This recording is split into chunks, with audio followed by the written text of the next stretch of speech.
Hello, BookTube. I've got a little mail for you today on an extremely gloomy Thursday. The rain came in late last night and has been pouring down all day. No light, no breath of air, just nothing. But this is not going to be a depressed video. This is not going to be a morose or self-pitying mail haul. Even though all of the packages are small and skinny and none of the packages is the one package I want. We're still not going to be drawn to the dark side. We're going to emphasize the positive here. So we're going to go through this mail, and this will be the only video I make. I'm not even sure that this is going to upload because I don't know if you knew this, but from your router, the Wi-Fi signal is made of tiny little pebbles. They're no bigger than a grain of sand. And they come out of that router and they go through your roof and fly to the nearest Wi-Fi machine. And rain can knock those pebbles down.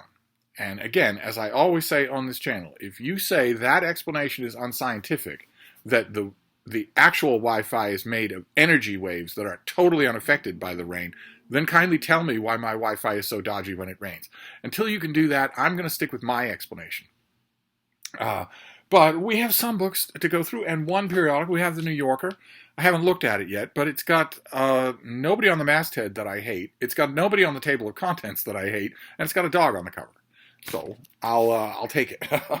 As a start, I'll take it. Now let's look at all these tiny little packages. I mean, I realize, of course, that a lot of avid readers out there don't get free books in the mail, but still, none of these things are big. And the 4 books that I'm looking forward to most this year are big. And none of them are the thing that I most want, which is obviously not going to come to me. Okay, what have we got here? This comes out in July. Okay, this is a bound galley that comes out in July. This is by Sammy Sage and Emily Amick, and it's called Democracy in Retrograde: How to Make Changes Big and Small in Our Country and in Our Lives. And the authors first connected via DM in the days following the January 6th insurrection. Admiring each other's anti-coup content, they realized a shared vision for authentic and sustainable civic engagement that anyone can use to make a difference, and be that in one's neighborhood or in the country. The authors know that we're juggling a lot: full-time jobs, childcare, finances, and more. Even so, we want to make our country better, and the authors provide advice and insight on realistic ways to get the job done, including civic engagement as self-care, claiming your singular place in your community, in your country, via your assertion of your values and self-respect. Overcoming apathy. The loss of connection and trust in local communities has led to loneliness and an information ecosystem that heightens polarization. Play politics your way. The authors teach you how to match your personality, skills, resources, and values to meaningful action. No dumb questions. Well, I noticed they're going out of their way not to outlaw dumb book premises. What's a filibuster? What do local officials actually do? How does dark money threaten our democracy? And finally, you were made for this. Caring about people's lives, your own, your families, your communities, and beyond, is the only prerequisite you need. Okay, all right, this comes out in July. The fascist candidate for president, who is free and alive, unaccountably, he is an arch traitor, is promising that if he seizes power, in other words, not if he gets elected president. He's not going to get elected president. He doesn't want to be elected president. He doesn't want to be president. He doesn't believe in elections. He just wants to seize power. And he has already said, and so have his apparatchiks several times, that one of the mainstays of their plan to seize power is to indemnify all local police against any kind of legal prosecution. So you get to know your neighbors and you talk up politics in a very non-confrontational way in your community garden. If your local cops, if 2 of your local cops in an armored car with a dog with a howitzer show up at your front door and say you're coming with us, there's nothing you can do about that. You're going with them. And your nearest and dearest can cry bloody murder about how they're going to get a lawyer. The lawyer's address is also known. And the cops can go there as well. No lawyer is going to take that case. And as I've said many times before, the 82nd Airborne is not going to show up at your local jail to save you. That will work. Indemnifying the police against crime will work a long way. There's nothing you can do about that. There's no community organizing you can do about that. Your police in your town have Iraq War surplus tanks. You might have been able to stop them from getting that by raising pressure on them when they were acquiring those things. Their budget, in most cases, is public. But they already have them now. This is great. Democracy in retrograde. Sure. Democracy in retrograde. Right. Because as I've heard endless times from talking heads everywhere on the political spectrum, Trump is just a symptom. He's not the disease. Great. Okay. Get rid of the symptom, the disease would disappear. That doesn't happen in medicine, but it would happen in politics. But it's not going to. So July the 2nd is when this thing comes out. 2 days before Independence Day and just a few months before the end. So we'll see. We'll see what I make of it. I'll certainly read it, but I won't read it until then. And we're not off to a roaring start for such a boring, gloomy day. I've been spending time all day. My reading time that really should have gone to other things. I've been spending my reading time in 19th century Boston, in mid-19th century Boston, which had an intellectual ferment, the likes of which the country has never seen. Certainly had never seen before, and I would argue has never seen since.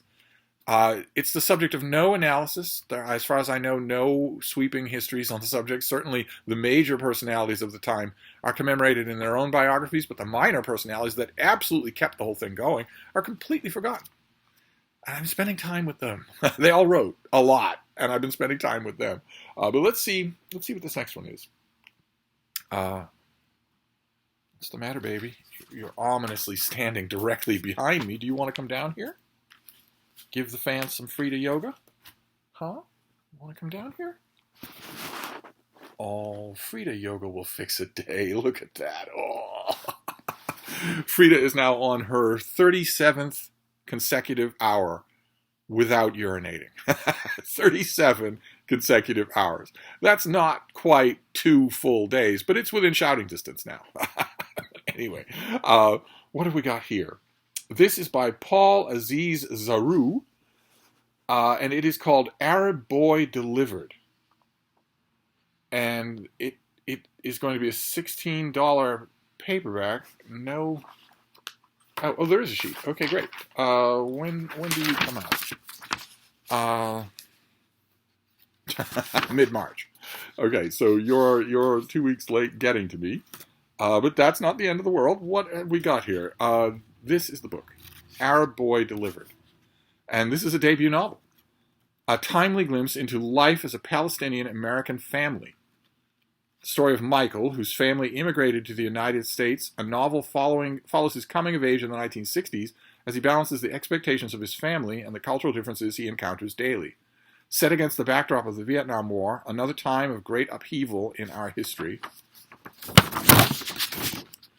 his story becomes a quintessential American tale of a working-class boy longing to make better life for himself. His father owns the corner store, and early on he is pressed into service stocking shelves, ringing up purchases, and eventually delivering groceries. Don't tell me, let me guess. You thought that was beneath you. From his perch at the store, Michael can observe the entire neighborhood, and the store becomes like another character in the novel, with the young immigrant coming to know his diverse neighbors through their purchases. That sounds interesting. With the 1967 Arab-Israeli War fresh in the public memory, Michael passes for Greek or Italian and often chooses not to identify his Palestinian roots. But his heritage will always be the central part of his story, both the one he tells others and the one he tells himself.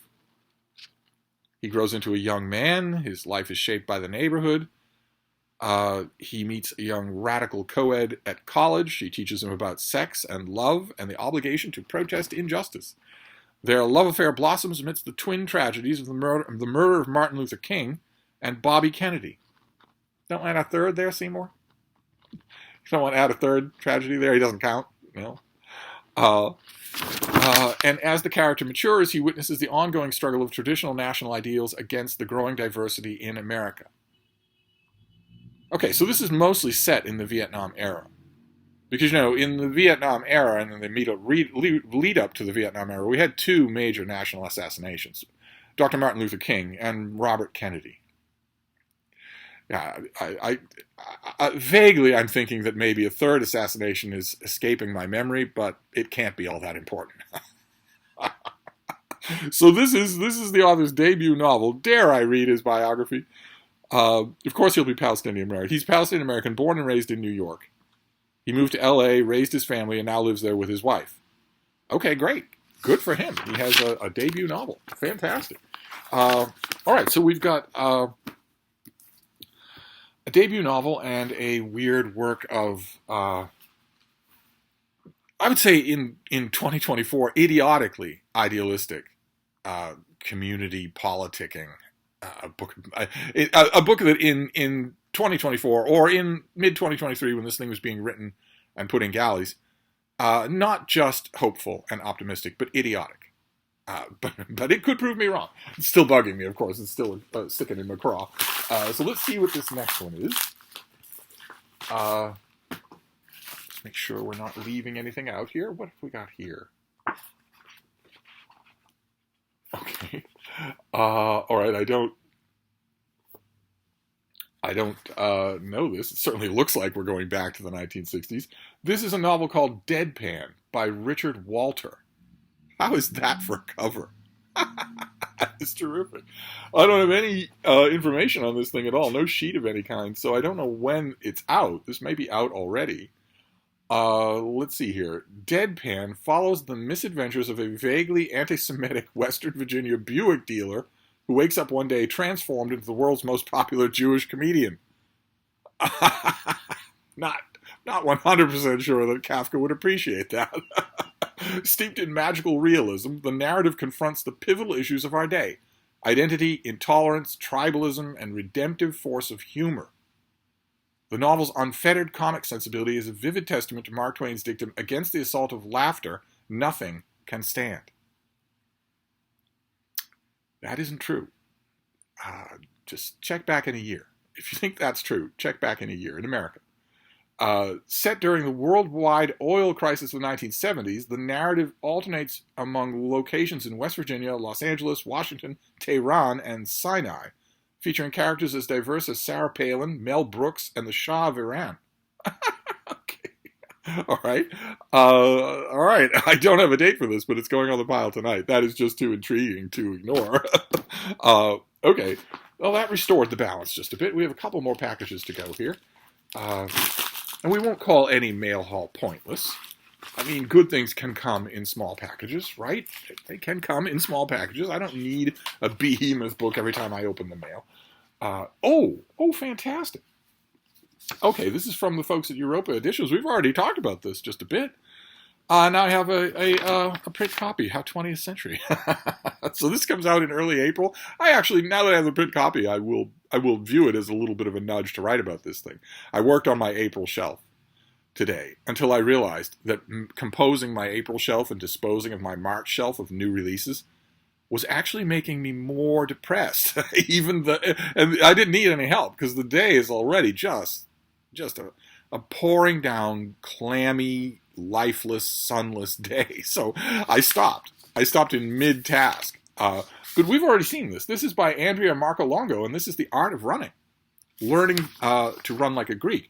I wonder if this sheet will give me something to tell you about it more than I did. I've already read this, but I'll gladly reread it. Now I have a print copy. Much has changed since the day in 490 BCE. The era is defined by the birth of Christ, which is where the B and the C come from. The B stands for before, and the C stands for Christ. So it'd be the era. So you might be wondering, well, if that's true, then why write BCE? Why not write something like, I don't know, BC? Because if you do that, you're a racist, and say it with me now, literally worse than Hitler.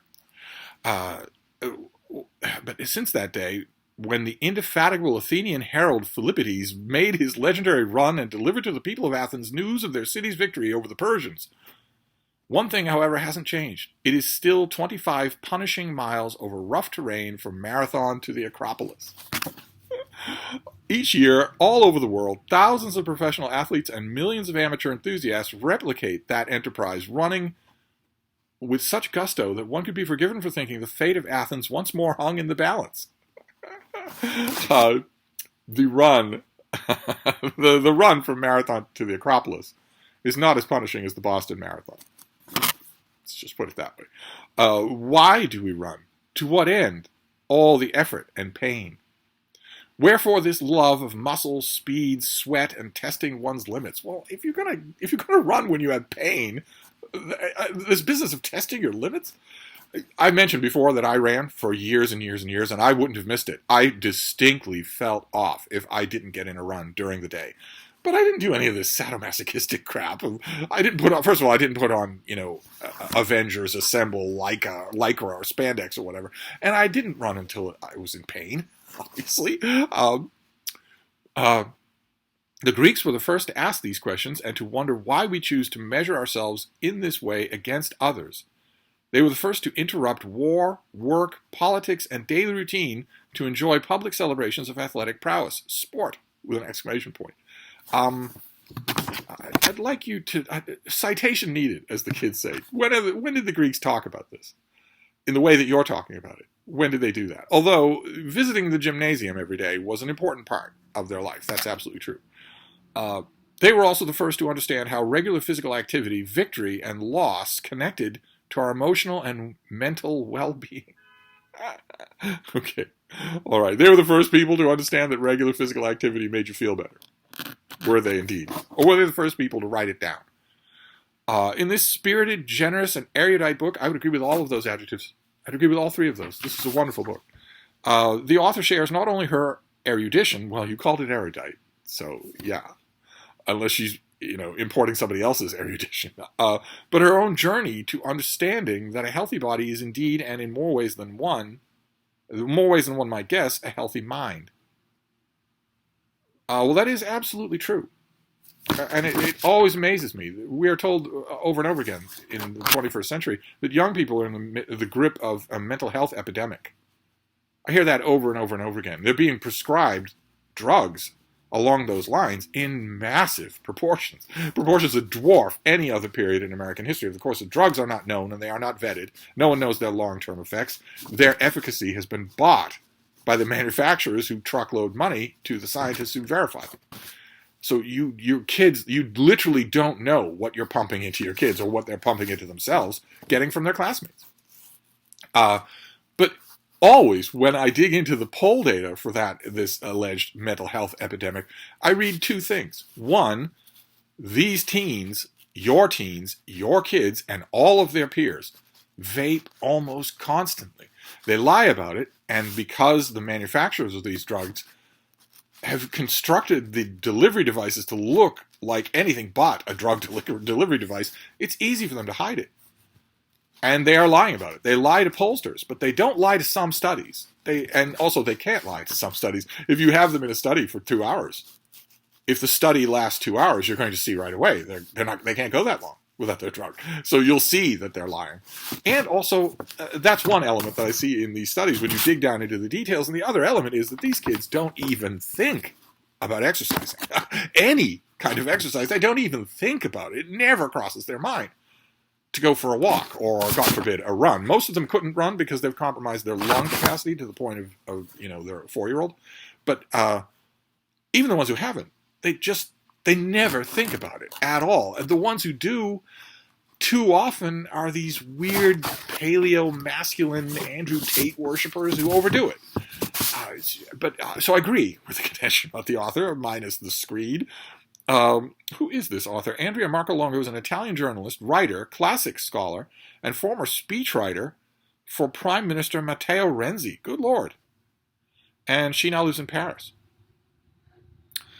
Okay. And this was translated by Will Shutt. And it comes out in just a little while. I'm glad to have this. Very glad to have this. This, like I mentioned when I brought this up in some amorphous video earlier, in one of my earlier 500 videos. Can you believe it? We've hit 500 videos on this channel. Amazing. As I mentioned, though, You definitely want to get this out of your library. It's not long. It won't take you any time to do, and I think you will really like it. Find it a real breath of fresh air. I'm wondering if your library will have it. Will your library have it on order? Where do they get their info? I'm pretty sure they get their info mostly from the trade journals, my beloved trade journals, Library Journal, Publishers Weekly, and Kirkus Reviews. And I'm pretty sure that all three of those praise this book. Well, actually, some of those blurbs will be on here, won't they? If they did, or maybe not. Maybe they didn't get translated material until too late. Yeah, no, Publishers Weekly and Kirkus both loved it. Okay, so maybe your library already has it on order. But let's see. Let's finish this last package, and then we'll be done. No idea if this will upload at all, but we'll give it a try and see. What is this? Okay, again, no sheet. So, but this is a galley copy. So this comes out in June. This is by Zach Topping. Kind of wish that was my name. This is Rogue Sequence. This is an uncorrected proof, but that will be the cover. That's what this will look like. It's 2091, and independent contract companies around the world are producing genetically modified soldiers to be sold to the highest bidders. Ander Raid, R-A-D-E, is a super soldier, a genetically engineered living weapon, and has been dutifully following orders since he gave himself to Zixphos Industries' gene mod program several years ago. But when a mission goes sideways, he's captured, imprisoned, and forced into brutally violent fighting pits for the better part of the next decade, until agents from the Genetic Compliance Department of the United American Provinces appear in the visiting room. Things have changed since Raid was captured. Shortly after his incarceration, the World Unity Council banned human genetic engineering and deemed all modified individuals a threat to society. Overnight, an entire subculture of people became outlaws simply for existing. But instead of leaving Raid locked behind bars, the GCD agents have come with an offer. Freedom in exchange for his help tracking down one of his former teammates from that ill-fated mission all those years ago. It's an offer Raid can't refuse. But he soon realizes that the situation is far more volatile than anyone has anticipated, and is forced to take matters into his own hands as he tries to figure out whose side he's really on and why. Okay, I'm sold. Well, I am sold. This doesn't come out until June, but I want to read it now. Maybe I will. Maybe I will. It's been pouring rain all day. Maybe I owe it to myself to read a science fiction techno-thriller. That certainly sounded like a lot of fun. We'll see. The devil will be in the details in books like this. The devil will come, I have learned, between pages 35 and 45. That's when a block of world building will be dumped on my head, like kitchen slops. And I don't so much mind that, although that dumping is also inept. That dumping shouldn't happen. We're so used to info dumps that we don't think about it, but it shouldn't happen. It's bad storytelling.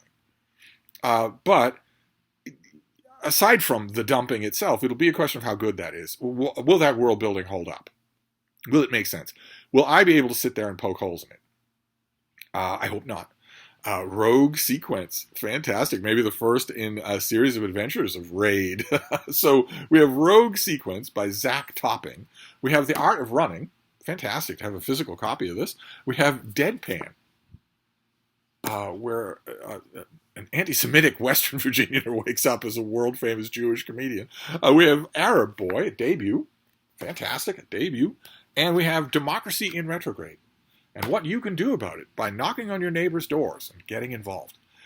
So there we have the day's mail, and this is collectively as big as the book I want. The book I want is as big as all of these put together. But some of them, they might have their merit. They might have their merit. I could read all of these tonight. Date or no date, I could. Maybe I will, but Deadpan intrigues me, and so does Rogue Sequence. But I'm pretty comfortably ensconced in 19th century literary Boston. I'm pretty comfortable there. I may stay there until the next time I see the sun. Who knows when that will be. But anyway, we got through it. We got through a mail haul, perfectly good mail haul. I'm going to wrap this up before I start complaining again, but I'll be back. Thank you, BookTube.